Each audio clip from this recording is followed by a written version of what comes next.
Okay julle, dis Vrydag. Ek het gesê ek gaan Vrydag terug wees op die lug. Ek bly regtig waar op 'n kleine Karoo dorpie. Dis een teerstraat, al die res is grondpaaie. Hier's nie 'n Pep stores eers nie. Hier's letterlik niks. Nie 'n petrolpompie. Ja, hier's 'n polisiestasie en 'n munisipale kantoor en 'n kerk en 2 winkels. Mooi man. Kleine Karoo dorpie.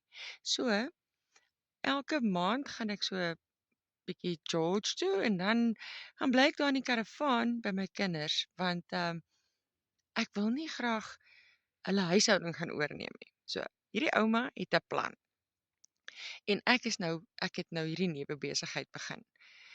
Dit is absoluut exciting. Dit is devastating want dit is heeltemal iets waaraan ek glad nie gewoond is nie. Maar ek is so excited. Ek kan vuur maak met my asem. So hoe gaan ek dit stel sonder om te vloek? Ja, maar ja, watch hierdie space. Ek het 'n nuwe TikTok account oopgemaak. Ouma's Daily Paycheck want hierdie ouma gaan dit kry. So sien julle aan die ander kant.